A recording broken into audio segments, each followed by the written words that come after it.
15ാം കേരള നിയമസഭയുടെ 10ാം സമ്മേളനത്തിന് തുടക്കം കുറിച്ചുള്ള ഗവർണറുടെ പ്രസംഗം പലതും കൊണ്ട് പുതുമ നിറഞ്ഞതായി. ഗവർണറുടെ വരവും പോക്കുപോലും നിയമസഭയും കേരളത്തെ ആകമാനവും ശബ്ദരാക്കി.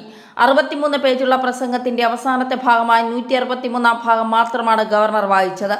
എല്ലാ നടപടികളും തീരാൻ സഭാരേഖ അനുസരിച്ച് 1 മിനിറ്റും 24 സെക്കൻഡ് മാത്രമാണ് എടുത്തത്. കേരളത്തിലെന്നല്ല, രാജ്യത്ത് തന്നെ നയപ്രഖ്യാപനത്തിനെടുക്കുന്ന ഏറ്റവും കുറഞ്ഞ സമയമാണിത്. നേരത്തെ ബീഹാർ സ്വദേശി രാം ദുലാരി സിൻഹയാണ് കേരളത്തിൽ കുറഞ്ഞ സമയമെടുത്ത് നയം പറഞ്ഞ ഗവർണർ. അവർ 6 മിനിറ്റ് എടുത്താണ് പ്രസംഗം പൂർത്തിയാക്കിയത്. കെ നായനാർ മുഖ്യമന്ത്രിയായിരുന്നപ്പോൾ ഗവർണറായിരുന്ന രാം ദുലാരി സിൻഹയെ വ്യക്തിപരമായി പോലും സഭയിൽ വിമർശിച്ചിരുന്നു. അവരുടെ വസ്ത്രധാരണം പോലും ആക്ഷേപിക്കപ്പെട്ടതാണ്. ഗവർണർ ആരിഫ് മുഹമ്മദ് ഖാനെ വ്യക്തിപരമായി ആക്ഷേപിക്കാൻ മുഖ്യമന്ത്രിയും മന്ത്രിമാരും ഭരണകക്ഷി നേതാക്കളും നിരന്തരം ശ്രമിച്ചുകൊണ്ടിരിക്കുകയാണ്. ഗവർണറുടെ സഞ്ചാര സ്വാതന്ത്ര്യത്തെ പോലും തടയും വിധം നിയമങ്ങളെയും ചട്ടങ്ങളെയും കാറ്റിൽ പറത്തി വിദ്യാർത്ഥികളുടെ പേരിൽ CPM ഗവർണർക്കെതിരെ പ്രവർത്തിച്ച ഒട്ടനവധി സംഭവങ്ങളുണ്ടായി. അതിനെല്ലാം ന്യായീകരിക്കുന്ന സമീപനമാണ് മുഖ്യമന്ത്രി സ്വീകരിച്ചത്.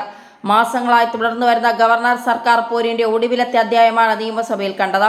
ചട്ടപ്രകാരം ഗവർണർ ഉന്നയിക്കുന്ന സംശയങ്ങൾക്ക് മറുപടി നൽകാൻ കൂട്ടാക്കാത്ത മുഖ്യമന്ത്രി പലപ്പോഴും ഗവർണറെ ഭീഷണിപ്പെടുത്തുന്ന വിധമാണ് സംസാരിച്ചിട്ടുള്ളത്.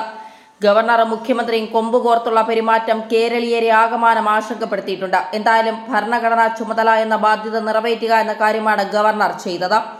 നമ്മുടെ മഹത്തായ പൈതൃകം കെട്ടിടങ്ങളിലോ സ്മാരകങ്ങളിലോ അല്ലെന്നും മറിച്ച് ജനാധിപത്യം, മതനിരപേക്ഷത, ഫെഡറലിസം, സാമൂഹ്യനീതി എന്നീ കാലാതീത മൂല്യങ്ങളോടും ഇന്ത്യൻ ഭരണഘടനയുടെ വിലമതിക്കാനാകാത്ത പൈതൃകത്തോട് നാം കാണിക്കുന്ന ബഹുമാനത്തിലും പരിഗണനയിലും നമുക്ക് ഓർക്കാം. ഇക്കാലം അത്രയും നമ്മുടെ രാഷ്ട്രത്തെ സംഘടിതവും ശക്തവുമായി നിലനിർത്തിയത് സഹകരണ ഫെഡറലിസത്തിന്റെ അന്തസത്തയാണ്. ഈ സത്തയ്ക്ക് ശോഷണം സംഭവിക്കുന്നില്ല എന്ന് ഉറപ്പാക്കേണ്ടത് നമ്മുടെ ബാധ്യതയാണ്.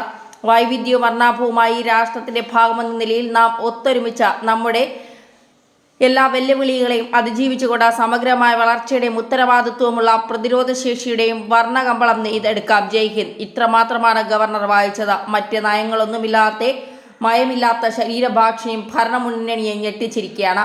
KV ഗണേഷ് കുമാറിന്റെ രാമചന്ദ്രൻ കടന്നപ്പള്ളിയുടെ സത്യപ്രതിജ്ഞാ ചടങ്ങ് രാജ്ഭവനിൽ നടന്നപ്പോൾ മുഖ്യമന്ത്രിയുമായും മറ്റ് മന്ത്രിമാരുമായും സംസാരിക്കാൻ ഗവർണർ തയ്യാറായില്ല. സംസ്ഥാനത്തിന്റെ ധനസ്ഥിതി സംബന്ധിച്ച റിപ്പോർട്ട് ഗവർണർ ആവശ്യപ്പെട്ടെങ്കിലും സർക്കാർ നൽകിയില്ല. പ്രധാനമന്ത്രി എത്തിയ ചടങ്ങിലും ഗവർണറുമായി മുഖ്യമന്ത്രി സംസാരിച്ചില്ല. കടുത്ത എതിർപ്പിലാണെന്ന് വ്യക്തമാക്കുന്നതായി ഗവർണറുടെ നിലപാട്. നയപ്രഖ്യാപന പ്രസംഗത്തിന്റെ കാര്യത്തിൽ നേരത്തെ 2 തവണ ഗവർണർ ആരിഫ് മുഹമ്മദ് ഖാൻ സർക്കാരിനെ വെട്ടിലാക്കിയിട്ടുണ്ട്. 1ാം പിണറായി സർക്കാർ 2020 ജനുവരി 29 നടത്തിയ നയപ്രഖ്യാപനത്തിന്റെ തലേന്ന് ഗവർണർ വൻ പ്രതിസന്ധി സൃഷ്ടിച്ചു. പൗരത്വ നിയമത്തോടുള്ള കേരളത്തിന്റെ വിമർശനം അടങ്ങുന്ന പ്രസംഗത്തിന്റെ 18ാം ഖണ്ഡിക വായിക്കില്ല എന്ന് 28-ന് അദ്ദേഹം രേഖാമൂലം സർക്കാരിനെ അറിയിച്ചു. നയപ്രഖ്യാപനത്തിൽ തന്നെ ഒപ്പിടില്ല എന്ന് 2022 പ്രഖ്യാപിച്ചു. പക്ഷേ ഒടുവിൽ നിലപാട് മാറ്റി.